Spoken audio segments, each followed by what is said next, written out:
Hello, everyone. Welcome to today's class. In Unit 2, we have covered the first part of Genesis. That's chapter 1 to chapter 11. And we have discussed the origin of the universe and the human race. So we talk about the fall of man and the flood. And we explore the connection between Genesis and the Western culture today. And now today, we are moving on to the second part of Genesis. It's 12 to 50, okay? It's about, we say, patriarchal history of a special ethnic group, Israel. So we will see what's happened to the ancestors of the Israeli people in history, according to the Holy Bible. So the title for today's lecture is called Call and the Promise, from Abraham to Joseph. So we need to have a look at the family tree of Adam and Eve. After Adam and Eve were driven out of the gardens of Eden, first Eve gave birth to Cain and later Abel. But unfortunately, Abel was killed by Cain, and Cain was put on exile. And later, they have Seth. And after Seth, they have Noah, who saved the world by building the ark. Okay? And after Noah, we have Shem, and after Shem, we have Abram. And Abram, his name was later changed into Abraham by God. And Abraham and Sarah got married and gave birth to Isaac. And Isaac and Rebekah gave birth to two twin brothers. They are Esau and Jacob. And Jacob and Rachel has Joseph and Franklin. And altogether, there are 12 sons of Jacob. They are the 12 tribes of Israel. Okay, look at this picture, then you can have a clearer view of the family tree of Abraham. Abraham and Sarah give birth to Isaac, and Isaac and Rebekah give birth to Jacob. So, today's lecture, we will mainly focus on four characters. They are Abraham, Isaac, Jacob, and Joseph. The major theme for the second session, chapter 12 to 50, is about one word. If we can use one word to describe the theme, that's about relationships.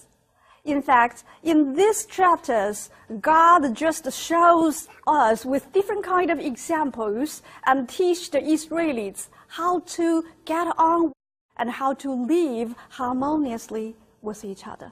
So we can see a lot of relationships here. For example, Abraham and Lot, they are uncle and nephew. And Sarah and Hagar, the wife and concubine. Concubine in Chinese means 妾. And Isaac and Ishmael, they are half-brothers. They have the same father, but different mothers. And Esau and Jacob, they are twin brothers. And Joseph and his 11 brothers. So, I have to say, the patriarchal history of Israel all starts from a call. You know, in the Holy Bible, there's a lot of call. We say God called Moses to go back to Egypt to lead his people out, right? And God called Samuel. So in English, calling means your job, your profession, that God requires you to do something. So the history of Israel also starts from a call. You know, at that time, Abraham is already 75 years old. But one day, God called him. The Lord said to Abram, at that time, his name was Abram, not Abraham, "Go forth from your native land and from your father's house to the land that I will show you. I will make of you a great nation, and I will bless you." Let's think about it. If you are Abraham, you are 75 years old, and one day God told you, say, "Go to the place I will show you." Okay, what's your reaction? Okay, you will feel very hesitated. You will feel hesitation, right? Okay, sure, doubt. But we say, Abraham, has no doubts, has no arguments. This 75-year-old Abraham just answered. So Abraham went, as the Lord had told him, and Lot went with him. And then God made the second covenant with Abraham. We have the first covenant that God made with Noah after the flood. God promised that I will not destroy the world by flood anymore, and the sign for the promise is the rainbow in the sky. And then this time, God made a new covenant with Abraham. Okay, let's have a look at the details of the covenant. Genesis 17. When Abram was 99 years old, the Lord appeared to him and said, I am God Almighty. Walk before me and be blameless. I will confirm my covenant between me and you and will greatly increase your numbers. Abram fell face down, and God said to him, As for me, this is my covenant with you. You will be the father of many nations. No longer will you be called Abram. Your name will be Abraham, for I have made you a father of many nations. I will make you very fruitful. I will make nations of you, and kings will come from you. I will establish my covenant as an everlasting covenant between me and you and your descendants after you for the generations to come, to be your God and the God of your descendants after you. In the new covenant, the name Abraham was changed into Abraham, right? They also have a sign for the covenant. This time, the sign is circumcise. Circumcision, 割礼 in Chinese, for the born male in the group of Israelites. We say the language of covenant is an integral part of American legal and governmental tradition, partly because that English pilgrims and Puritans, they identify themselves with Abraham, who was called to set out on a long journey searching for a land of promise. Let's look at this one, the Mayflower Compact, 五月花公约, which was written in 1620. Let's look at what's written in this compact, and then you can feel the tone of this kind of covenant. Okay, let's read it together. In the name of God, amen. We whose names are underwritten, the loyal subjects of our dread sovereign Lord, King James, by the grace of God, of England, France, and Ireland, King, defensor of the faith, having undertaken for the glory of God and advancement of the Christian faith, and the honor of our King and country, a voyage to plant the first colony in the northern part of Virginia, do by these presents, solemnly and mutually, in the presence of God and one of another, covenant and combine ourselves together into a civil body politic. And this Mayflower Compact, it sets tone for the future governmental charters in the British colony, and later even influenced the newborn country, US. For example, if you read the Declaration of Independence published in 1776, you can also feel the tone of this kind of covenant. Here,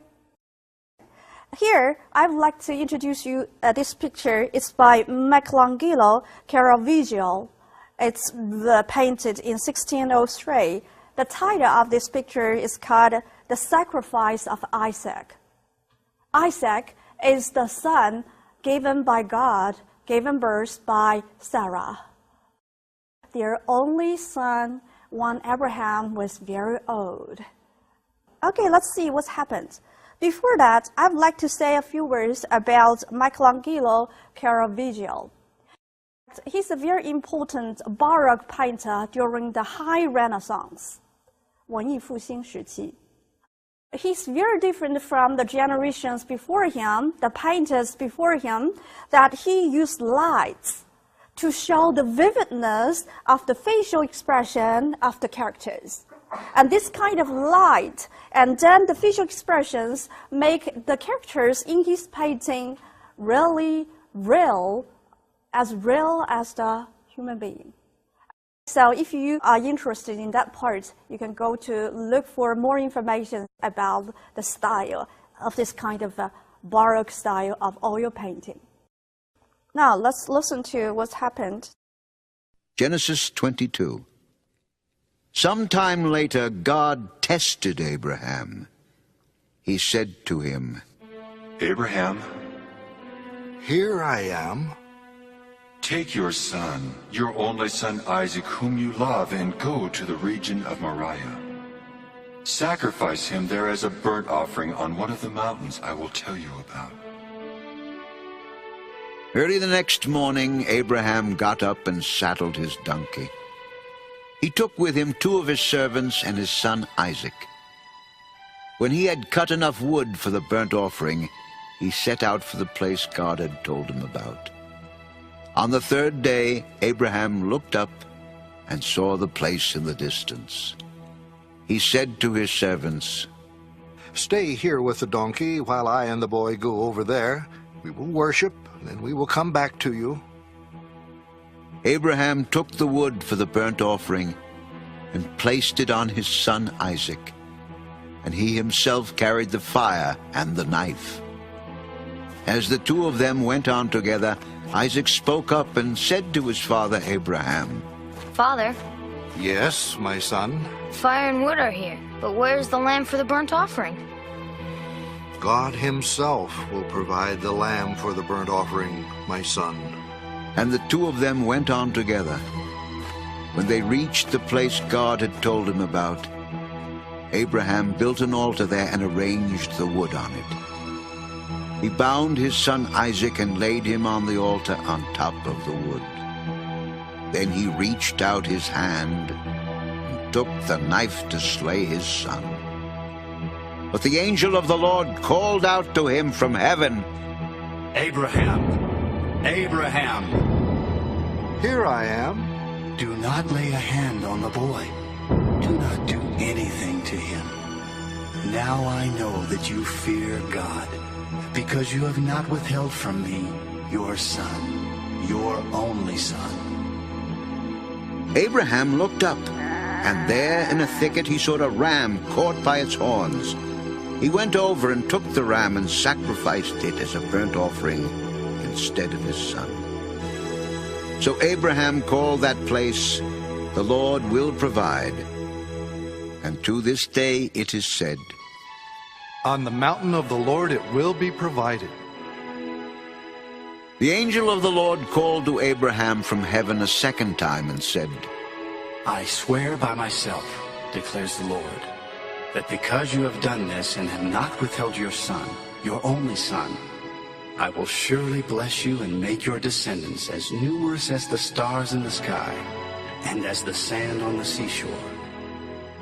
Your descendants will take possession of the cities of their enemies, and through your offspring all nations on earth will be blessed, because you have obeyed me. After listening to this story, what do you think? Okay, we say Isaac is the only son of Abraham, the only son that he got when he was almost bearing, right?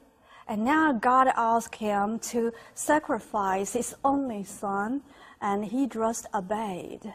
In the Christian and Jewish tradition, he was regarded as the father of faith, because he really has a strong determination and faith in God, who trusts God so deeply.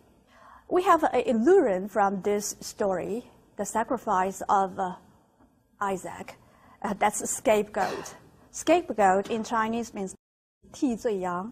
Okay? When Abraham wanted to slay his son, God said, I have prepared something for you. That's a ram caught in the bushes, right? Scapegoat really refers to a goat let loose in the wilderness on the Day of Atonement for the Israelites. after the high priest symbolically laid the sins of people on his head, now it refers to a person or group made to bear the blame for the others. Okay, so scapegoating is a kind of practice just of singling out someone to, for example, employees or members of a group or a religious group or even a country for your misdoing. And also we have similar expressions such as frame up or whipping boy, jobber, sucker, or fall guy. You know, in the detective stories, we have a lot of fall guy, right? Scapegoat. In fact, here we would like to say there are two wills towards the sacrifice of Isaac. Of course, both the Jewish people and the Christians, they all will Abraham as the father of faith. We see this kind of unquestioning faithfulness to God in Abraham. But we have to say that the Jewish tradition and the Christian tradition differ a little bit. The Jewish tradition, usually, they will stress the test of Abraham's faith and the affirmation of God's mercy. So the 2 points that they would stress. One is Abraham's faith, and second one is God's mercy. Because at the last moment, God said, stop. You should not slay your own son, right? Okay. The Christian traditions sees also the willingness of Abraham to sacrifice his beloved son and his faithfulness to God. But on another layer, we also say that in Christian tradition, they regard it as a kind of foreshadowing of the sacrifice of Jesus by God. You know, later in the New Testament, Jesus died on the cross. He's a kind of sacrifice for the whole human being. So the Christian refers to the story as the sacrifice of Isaac. The Jews usually use the term the binding of Isaac. So sacrifice and binding, the two words tell a little difference. Now let's look at this statute. This is a statute by George Segal. Okay, the title is also called Abraham and Isaac. What did you see? This is Abraham with a knife in his hand. This is Isaac, who is kneeling down with his hands bound, right? What's your feeling then when you are seeing this picture? We say Isaac looked so innocent, right? And then, what about Abraham? Looks a little bit cruel and brutal, right? Okay. In fact, this statue was commissioned as a memorial of the May 4th, 1970 National Guard shooting of student demonstrator at Kent State University during a Vietnam War protest. You know, during that time, there's a lot of demonstrators, especially student demonstrators. They protested against Vietnam War. That's what we call anti-Vietnam War movements. Okay? And then in the May the 4th, 1970, there's a tragic event. The students were shot in Kent State University. So Segal built this statue in honor of the event. But, you know, it was rejected by the organizer because they think this statue is really offending. It's offending to the feelings of Christians. Because in Christians' minds, Abraham is the father of faith, and the whole case shows his faithfulness to God instead of his cruelty. Right? Okay, so the statute was rejected, and now it's on the campus of Princeton University. If you have a chance to go and have a look. Okay. Father Abraham. Okay, the account of Abraham as the mother of faith and the father of the chosen people is important both to the Jews and also to the Christians. Okay, Abraham is also regarded as the founding father of Islam. Okay, that's something really interesting. So Muslims honored Abraham as the first monotheist, worshipper of the one true God they called Allah. Okay. Muslims consider themselves as the descendants of Ishmael. We say Ishmael is also the son of Abraham. Today, in Hebrew, 希伯伦, if you listen to news, this is really a high-frequent word that you will often hear. It's a center of pilgrimage for the Jews, the Christians, and the Muslims. And also, it's believed to be the traditional burial place for Abraham and his wife Sarah. So you can see this site is also the site of violent clashes between modern-day Israelis and Palestinians. Okay, so this picture I think it shows the real case. This is a place full of conflicts, fights, disputes, and clashes. Now let's come to two brothers, Isaac and Ishmael. Abraham and Sarah, they gave birth to Isaac, the son promised by God. But he didn't come first. Before they gave birth to Isaac, they had no child for quite long. Until Sarah was almost barren. You know, when they are too old, the periods even stopped. And then, at this time, they still have no kid. So Sarah asked Hagar. Hagar is the maidservant of Sarah, and to get married with Abraham, and they give birth to Ishmael. So we can say that Ishmael and Isaac, Ishmael was born first, but it's from his concubine. And then we have Isaac, who is a son promised by God, but he was younger, much younger than Ishmael. They are brothers, they are half-brothers, and they don't get along well with each other because of the sibling rivalries, okay, and very complicated family relationships. And later, when Isaac was born, Sarah suggested Abraham that you should drive Hagar and Ishmael away because they will threaten my son. Okay, so the half-brothers, they don't get along well with each other, and they didn't see each other until the moment they are burying their father. And then Isaac got married with Rebekah, and then they gave birth to twin brothers. They are Esau and Jacob. We say Ishmael and Isaac, they don't get along with each other because they have different mothers. But for Esau and Jacob, they are twin brothers. They also has a lot of problems among them. Okay, let's see what happened. The story starts from the selling of birthright. Okay, I will read it for you. The boys grow up, and Esau becomes a skillful hunter, a man of the open country, while Jacob was a quiet man, staying among the tents. So we can see the two images. One is very masculine, and later we know that Esau has a lot of hair on his skin. And we say Jacob is quiet, maybe like housework very much, like cooking. Okay? And Isaac, who had a taste for wild game, loved Esau. The father loved Esau, but Rebekah loved Jacob. They have different preferences. So when Jacob was cooking some stew, Esau came in from the open country, famished. He said to Jacob, "Quick, let me have some of that red stew. I'm famished." Jacob replied, "First, sell me your birthright." "Look, I'm about to die," Esau said. "What good is the birthright to me?"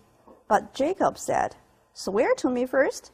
So he swore an oath to him, and selling his birthright to Jacob.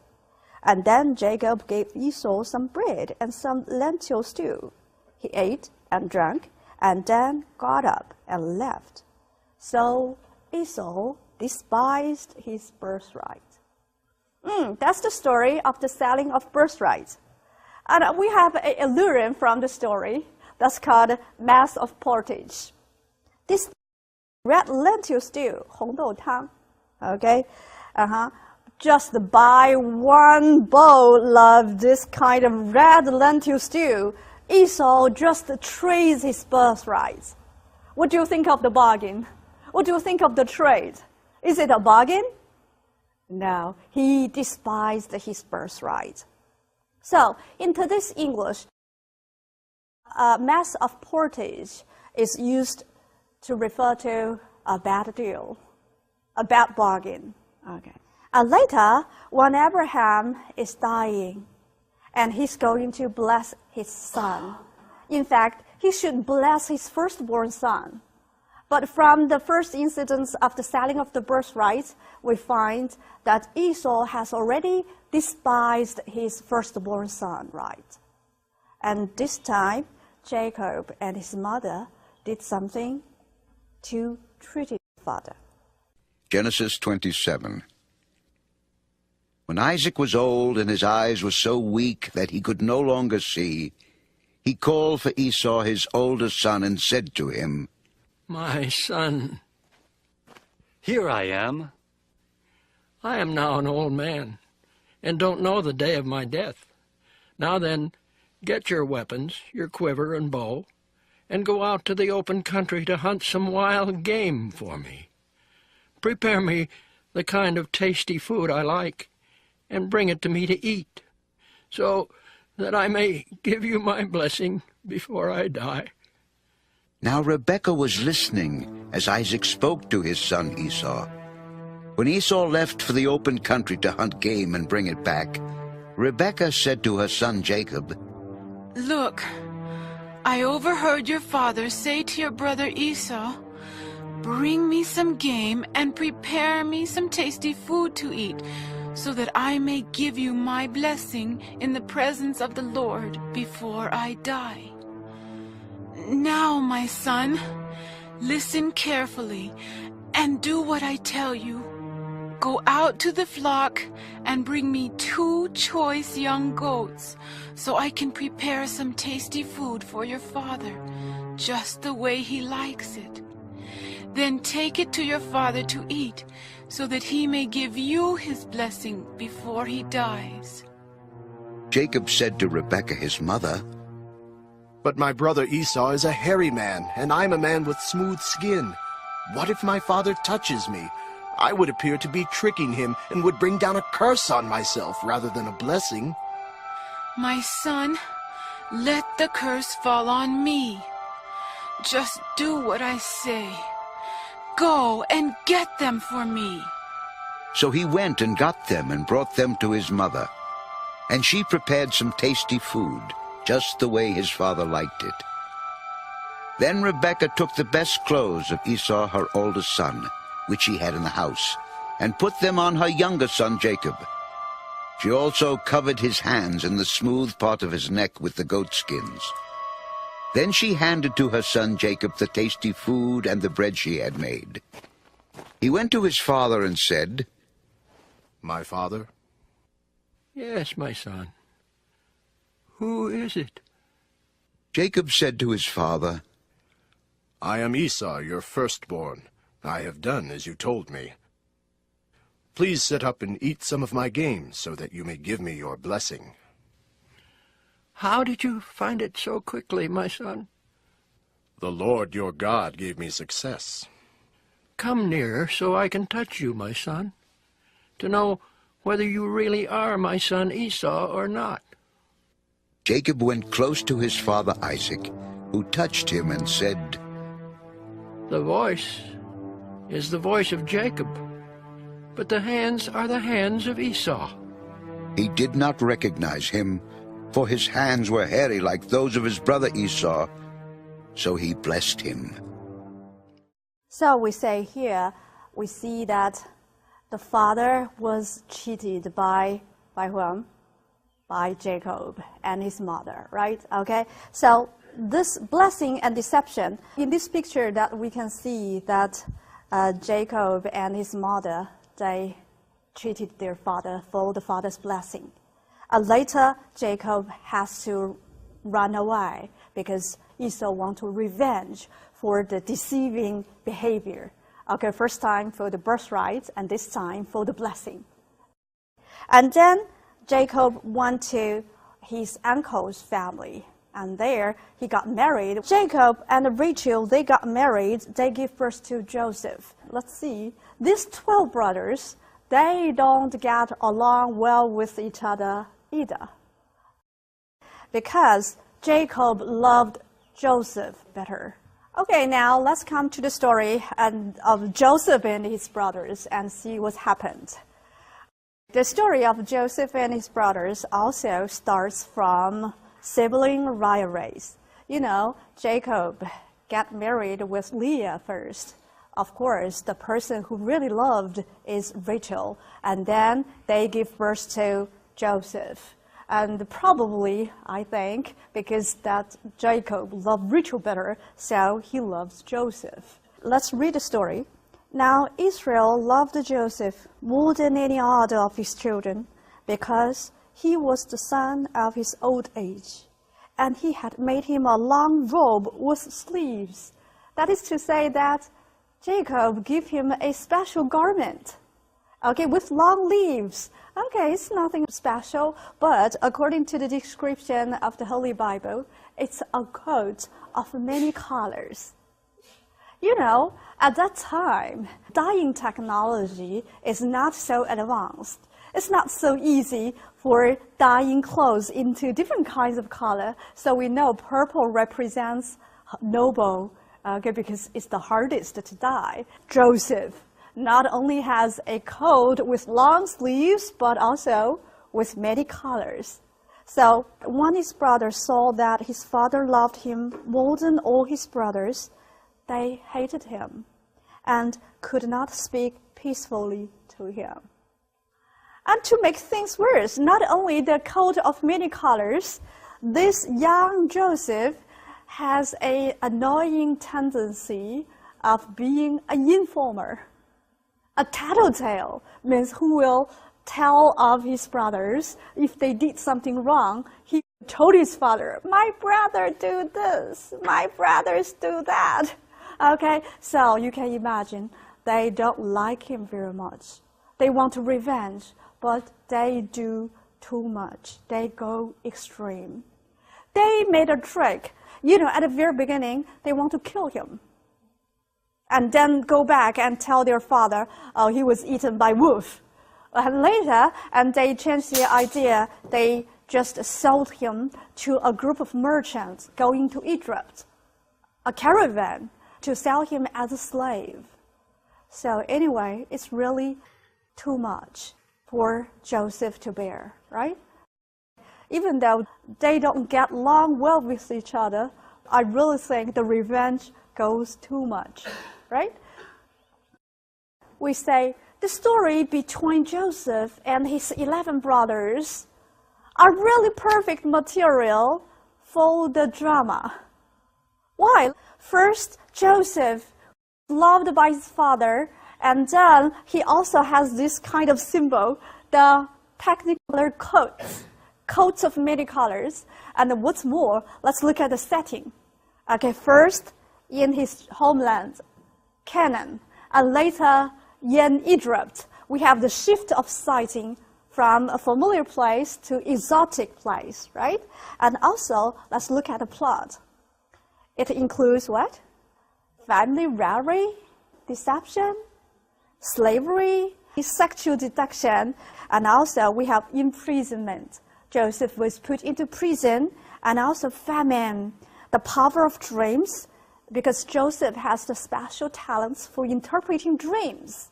Of all, that's the miracle of forgiveness. At last moment, Joseph forgave his 11 brothers. Joseph said, your means is to kill me, but God sent me here to save you. So, the story between Joseph and his 11 brothers provides a good material for the Broadway musicals. Do you know the Broadway musical, kids? Memory?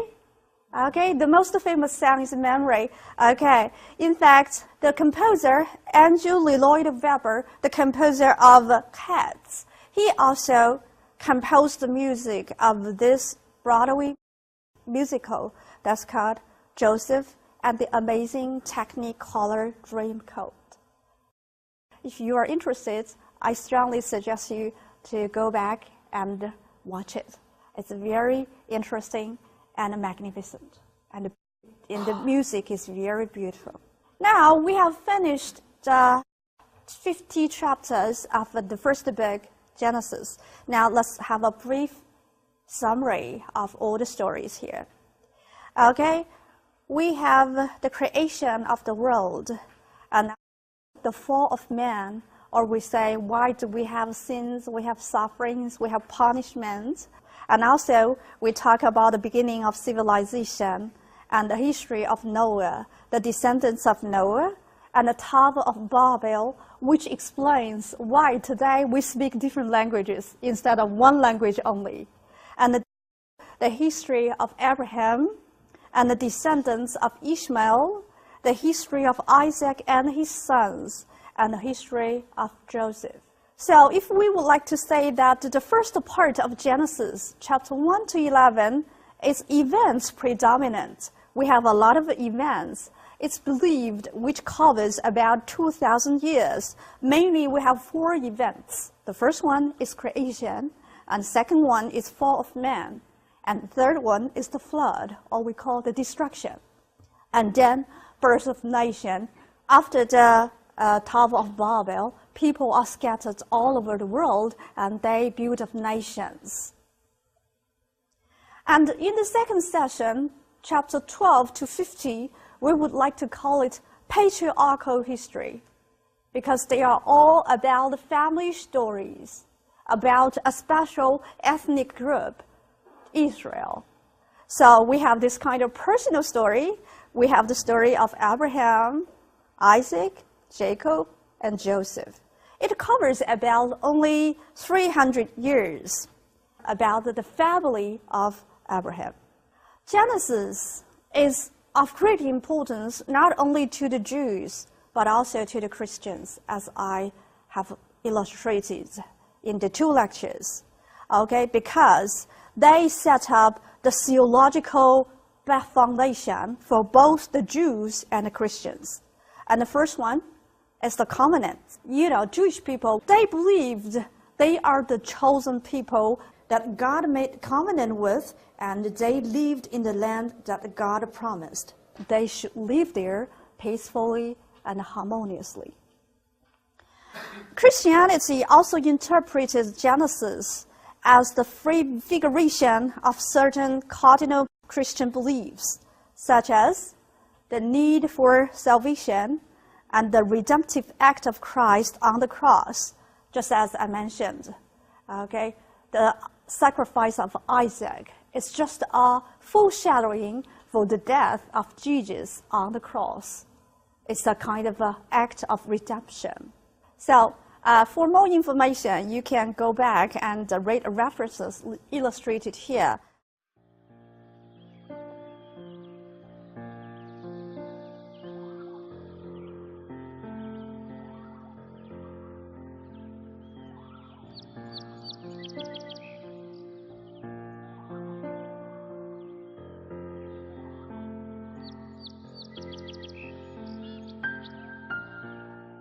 We say the Bible and Western culture, it's a journey of exploration.